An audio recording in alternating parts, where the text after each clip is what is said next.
Hi guys! So yun, bigla ako na-vlog ngayon kasi umuwi tayo ng bahay guys. Actually Wednesday pa lang ngayon. Bigla tayong tinawagan. Actually hindi ako yung tinawagan ng daycare. So kukwento ko sa inyo. Tinawagan ako ni Emma kasi si Jason yung tinawagan ng daycare. So siya kasi yung nilagay kasi namin si Jason sa pag may mga in case of emergency, let's say wala kami ni Emma, which is na-contact naman si Jason at yun nga, sabi nga na kailangan daw sunduin si Zion sa daycare kasi nagtatae. So si Michelle kasi guys, yung kapatid ko kasi dito guys, wala siya ngayon dito sa Calgary. Pumunta siya doon sa kaibigan niya sa, di ko alam kung saang part yun ng Alberta. So, yun nga guys, no choice ako, kailangan kong pumunta at sunduin si Zion kasi si Emma hindi basta-basta makaalis kasi marami talaga siyang work. Although ako naman is kakapasa ko lang naman ng deadline din ng project ko ng Monday.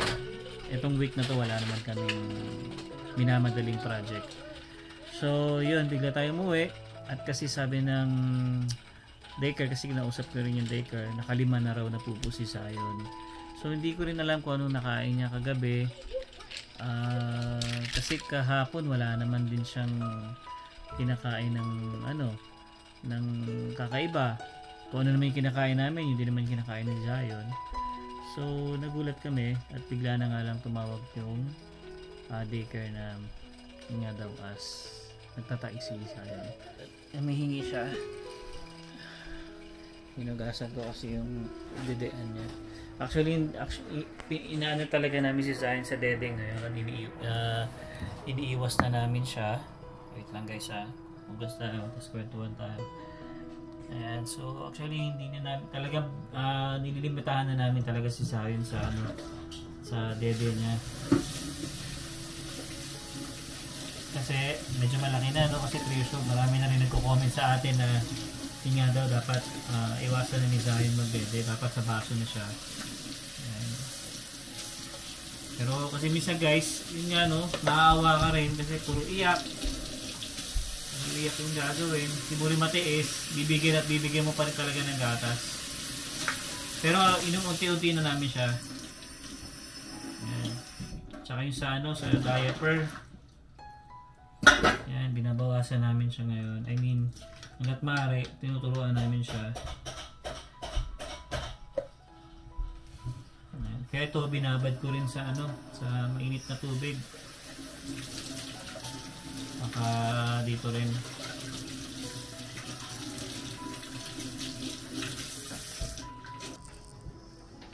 So yun na nga guys kailangan natin umuwi. Buti na lang mabait yung boss ko, pumayag din agad siya. Sabi ko may emergency nga ako dahil nga tumawag yung daycare. Sabi niya agad sa akin, yeah, go. Gumano na lang siya agad. Ang hirap ng ganitong sitwasyon pagka may mga ganitong problema. Ayan, so kailangan mong umuwi. Okay sana kung nandito nga sana si Michelle, at least siya yung kukuha. Nagkataon nga na umalis. Kaya no choice kami. Ayan. So ngayon, so far okay naman si Zion. Pamula nung sinundo ko kanina hanggang ngayon wala pa naman. Hindi pa naman siya nagpupupo. Pero nung tinanong ko siya kanina pagdating, sabi niya meron. Chinek ko wala naman. Niloloko lang ako. Kaya yun. So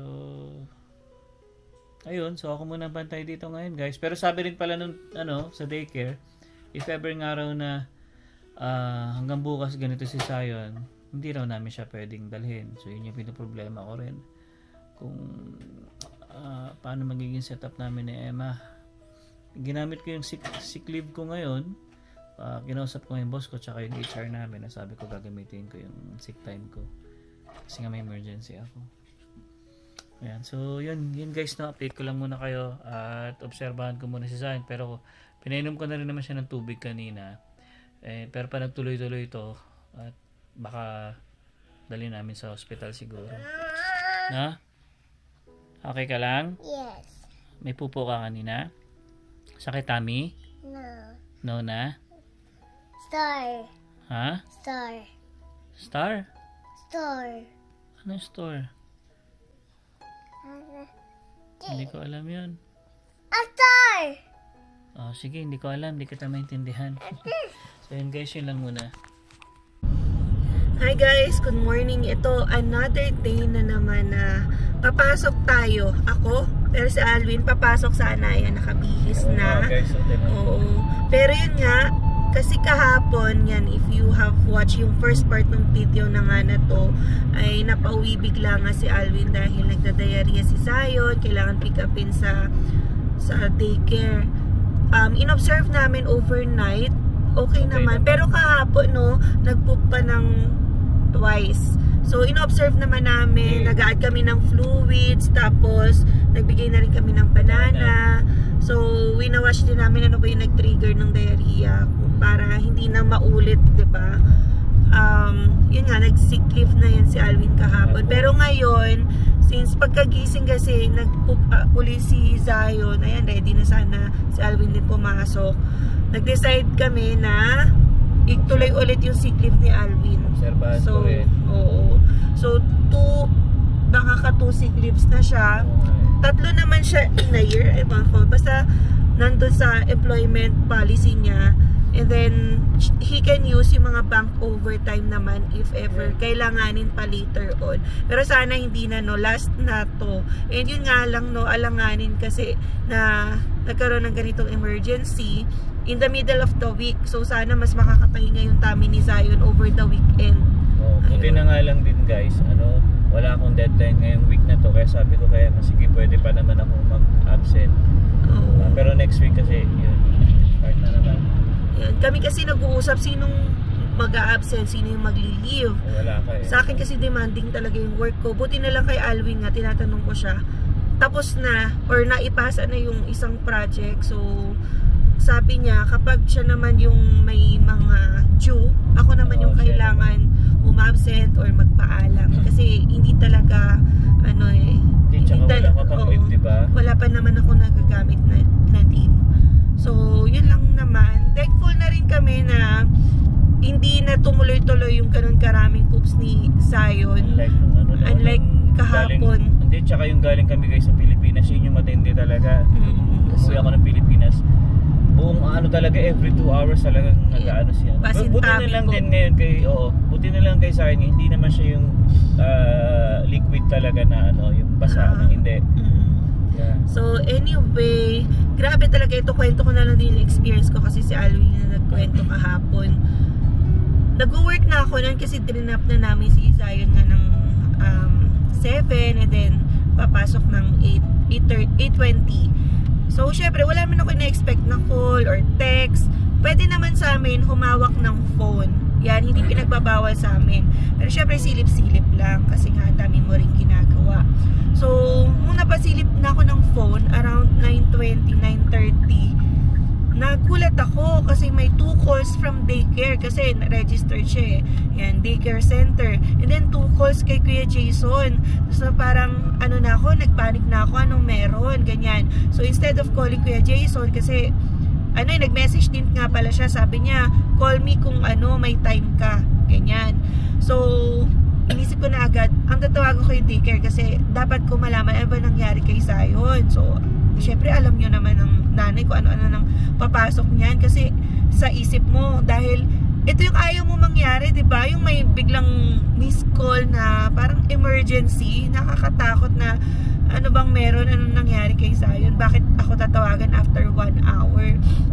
Okay naman nung pag-drop kay Zion.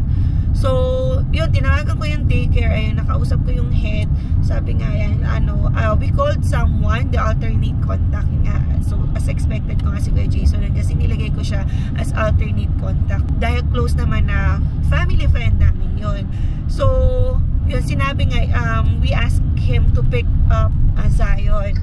Dahil nga, nakaka-3 poops na siya as of that time. So, 9:30 pa lang, diba? So, nakaka 2 hours pa lang si Zion kung tutuusin.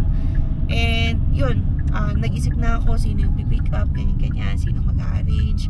Yan, so I called Alvin. Buti na lang talaga sumagot siya sa call. Kasi usually si Alvin, siya yung mas hindi sumasagot ng phone pag nasa work. Yeah, kasi ako guys, pag nasa work kasi ako, syempre silent yung phone namin. At that time kasi, kausap ko si Sherby noon, nagma-markups kasi kami nung galing sa engineer, ini-input namin, ganyan-ganyan. So na-explain niya, pagbalik ko sa table ko, yun, tumatawag siya. Bala ko pang hindi muna sagutin, kasi nga kakabalik ko lang sa table ko noon, at mag-i-input sana ako. Kasi normally talaga pag ganyan, nag-text lang kami ni Emma. Tapos sabi ko, parang iba to. Parang naramdaman ko rin. Kasi sinagot ko na rin siya agad. Kaya doon ako kumausap mismo sa table ko. Pabulong nga lang. Pabulong pa nga siya. Bakit? Kasi ko, emergency, kailangan pick upin daw si Zion. Kasi nga pag ganun, tinatawagan talaga yung mga magulang and then kailangan iuwi. Pag may sakit, alam ko pinapauwi. You have to pick up your son. Ganun talaga yung nangyayari dito sa Canada. So hindi unusual yun. May mga ka-work din ako umuwi dahil may pinapapick up yung mga anak, kunwari na injury dahil sa playground, yung mga ganun. So, biglang uuwi rin talaga. Wala rin magagawa yung employer kasi emergency yun. So, buti na lang si Alwin yun nga. Isang paalam pa lang. Sabi ko lang agad, sige ako uwi ako. Tapos yun, nagpaalam muna ako kay Sherwin kasi nga may mga markups na. Binalik ko sa kanya. Sabi niya, mas minessage ko, sabi ko, may emergency ako, sabi ko. Sabi niya agad, sabi ko siya, okay, gumano ako. Tapos after na, punta na ako sa boss ko. Tapos yung sabi ko nga sa boss ko na, sir, ganyan, may emergency ako, na bla bla bla bla. Sabi niya, go. Gumano lang siya sa akin. Walang to question talaga. Then after naglumapit ako sa HR namin na sabi ko gagamitin ko yung sick time kasi may emergency ako. Yan, that's it, ganun lang. So, sabi, okay lang. They prioritize the safety of yung kids din. Kung kids yung concern mo, emergency, papayagan ka talaga, drop down talaga yung work mo. Tsaka blessed lang din ako sa work ko talaga kasi sobrang bait talaga ng boss ko. Tsaka lahat, as in lahat talaga.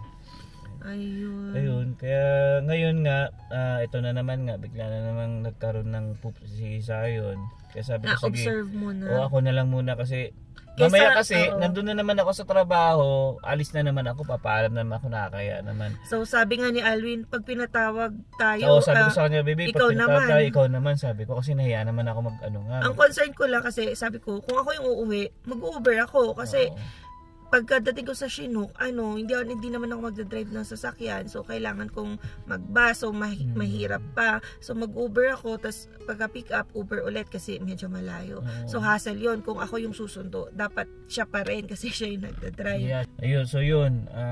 Kaya, yun, sabi ko, obserbahan na lang muna kasi mahirap babalik na naman ako. Tsaka, ngayon lang din naman to at para kay Zion din naman. Ayan. So, sana bumuti na yung condition niya. So, ini-observe na rin namin. In-observe din naman namin yung mangyayari. Tapos, syempre, kung ano man yung mangyari, yan, tatakbo sa hospital, children's hospital. Pag mga ganyang emergency naman, hopefully, ay ma-attend. Sana, kasi, yan pila. Parang liquid or sa body fluid yan ng bata. So, very important na hindi ma-dehydrate yung bata. So, they know how to, attend with that kind of situation. Ayan. So anyway, andito na naman tayo sa Chinook Station. Hinatid na lang ako. Actually, ready na sana kami pumasok. Na. Ito na yung kumot ni Zion kasi pinapadala siya ng kumot nga doon sa daycare nila. Oo. And since nag-birthday kasi si Zion, from toddler room, nalipat na siya sa preschool room. Kasi 3 years old na siya. And then, yan nga ni-require ng kumot, yung ganyan-ganyan. But, yun nga, next day na lang or tomorrow niya na lang dadalhin pag mas okay na yung tummy niya. No, Zion? Okay na yung tummy mo? No. Ay, no daw. You want kumot?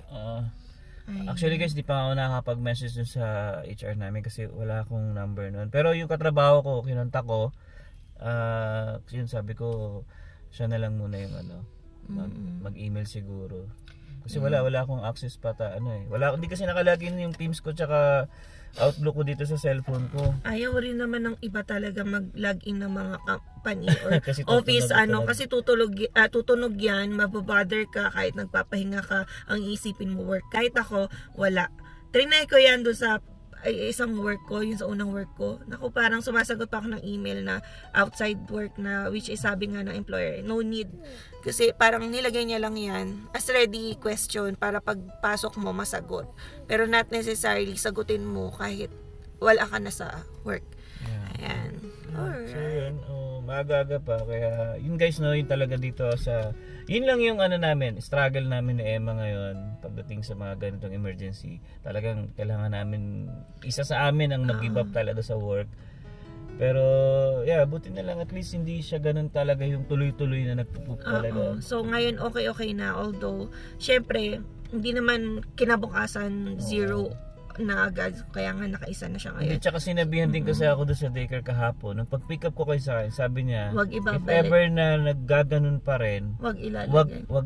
wag daw siya ipapasok. Kailangan daw Kasi pwedeng mahawa yung ibang kasi 'di ba yung bacteria, Yeah.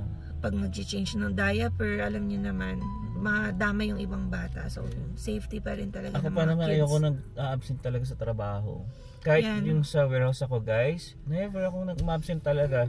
Nagamit ko yung absent ko nung umuwi ako sa mother ko. Tsaka minsan nag-absent Tsaka tayo nung nagkakasakit si Zion. nagkakasakit. Alternate Ay, kami. ayoko kasi na ma-absent. Basta ako parang nahihiya ako. Oo naman. Ako, since wala kang pasok or hindi ka papasok ngayon, sasamantalayin ko na mag-OT ako Yeah, ngayon. sabi ko sa kanya mag-OT na siya para if ever na ako naman yung... Siguro 8 p.m. Depende. May key naman na ako sa office. So, that's good. pwede na ako yung mag-lock. Susulitin ko na lahat ng pending ko. Ang daming pending kasi talaga. Every day. Ayan. Yan. Then ako naman siguro, papaalam. Siguro magsasabi rin ako sa boss ko na kung pwedeng setapan yung computer ko para in case na may ganitong emergency na work pa rin ako. Kasi yung halos lahat ng mga katrabaho ko guys, ganun. Oo, may try mga mo na. nakaset up. Kasi itong sakit ni Zion, observe lang naman. So, ikaw, kung nasa bahay ka rin, binabatay mo si Zion, so, pwede ka pa rin makapag-work. Yeah, kung may ako gusto ko tasks na mag-work pwede talaga sa bahay. Gusto ko talaga nag-work. Kaso nga lang, wala akong setup ngayon sa bahay. Kaya siguro bukas magkausapin ko yung boss ko na kung pwede pa setapan ako. Para at least na re-remote ko yung PC ko. At least kahit sa bahay, nagtatrabaho ako. Kasi nahiya din naman ako na wala akong gagawin ngayon. Ayan. Anyway, ito na. Ito yung train station. Maaga ka ngayon. So, maaga ako ngayon dahil hindi na namin drain up si Zion. Ayun guys, balik na ulit tayo ng bahay. Ayan, nakabase na ako. Ayan, siya si Zion. Buti nga, hindi siya nanghihina guys eh. Come on.